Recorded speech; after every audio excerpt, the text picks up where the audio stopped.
Hey everyone, and welcome back to the kitchen. Today we are getting a head start on our holiday feast by prepping this beautiful 12-pound turkey for roasting.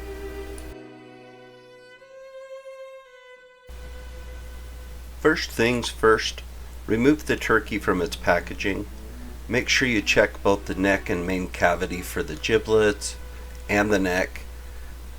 We'll set these aside and use those for stock later. Give the bird a quick rinse if you like, and then most important part, pat it completely dry inside and out. This helps the skin get nice and crispy. Also, if there are any plastic pieces separating the legs or that stupid little thermometer red button thing, get rid of that. That's not going to help a ton. As you can see here, there was quite a bit of liquid still in there. I let this thaw in the fridge for roughly 5 to 6 days before I started it.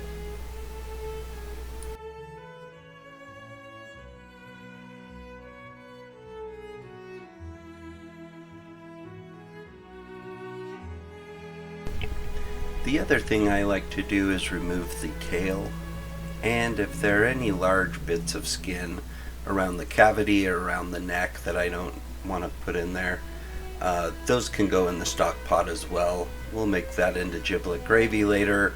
That tail has lots of delicious cartilage and tendons and just stuff in it that makes for good stock.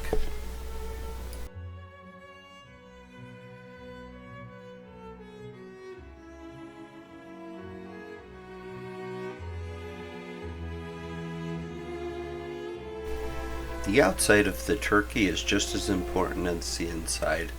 So right now I'm going to prep the roasting pan with some aromatics and some delicious vegetables. They're going to make those drippings that drip down to the bottom all that much better. What I've done here is taken a whole yellow onion, slice those into some thick chunks. Then I'm going to throw about 20 to 25 baby carrots in there, one whole sliced up lemon, and a large handful of parsley. I think about 4 tablespoons of garlic as well.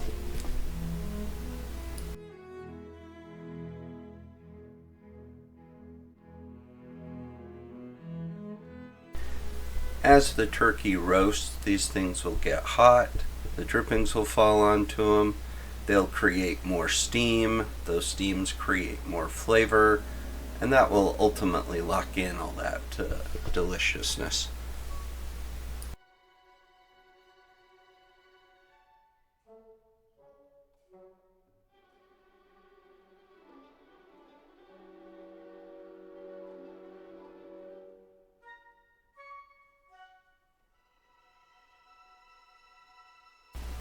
Now for the magic ingredient, compound butter.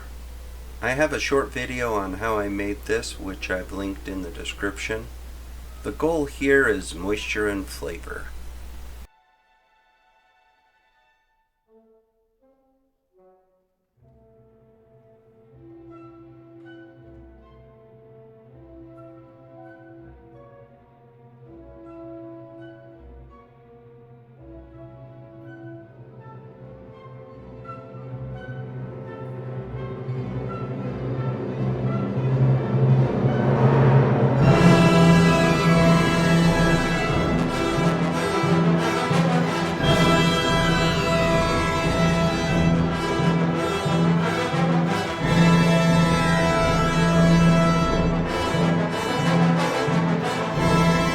Gently separate the skin from the breast meat and push a generous amount of that butter right under the skin. You're going to do the same around the legs and thighs as well. And then you'll start to take those pucks of butter and just stick them up in there.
Speaking of flavor, today we're using my incredible sausage, leek, and apple stuffing recipe.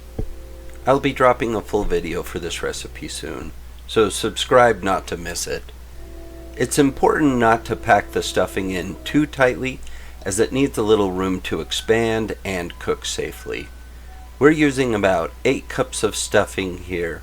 Remember, stuffing in the bird adds time to your total cook time. So always check the stuffing's internal temperature when you check the bird's internal temperature as well. And as you can see, not all of this stuffing is going into the turkey.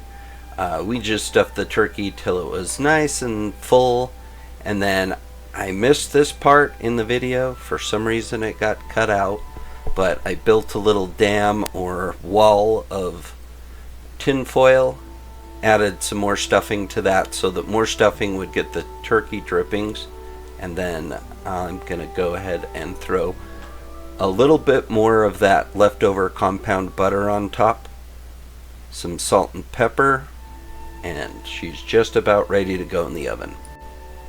When roasting a turkey of this size, I roasted it at 325 degrees Fahrenheit, and I planned for just about 15 minutes per pound, as you should with the stuffing. So for a 12-pound turkey, I calculated that out, and then I actually checked this about 2.5 hours in, and my turkey was done. A turkey with stuffing is done when the stuffing reaches about 165 degrees Fahrenheit. You'll also want to check the breast and the legs to make sure you're also reaching 165 there as well. Before I start carving this bird, I'm going to remove all the stuffing. I'm going to just use a deep spoon to get that out of the cavity, and then I may not have shown it, but I did stuff some stuffing up under that neck cavity. This just adds flavor to the front of the bird, helps keep it moist, and it's the best stuffing of the whole turkey in my opinion. So to carve a turkey, I start by cutting straight down that breast right towards that front wing joint. As you can see, this turkey is falling apart and falling off the bone. The counter was all wet with moisture coming out. And then I'm going to cut that thigh joint. I like to make 2 piles of turkey. Dark meat for me and white meat for everybody else. And the kids love drumsticks, so I always leave that. I just found the breastbone there, went just to the right of it, and then followed that down the chest until I got to the bottom. And I like to slice my turkey like that so everyone gets a little piece of that skin. And I start picking off all the bits of meat from here. I will keep this carcass for soup later, but I'm not going to show that. As you can see, I've picked that pretty clean. This turkey turned out delicious. My family was very happy with it. I had a pan full of drippings and plenty of food to feed everyone. Hope you enjoyed it.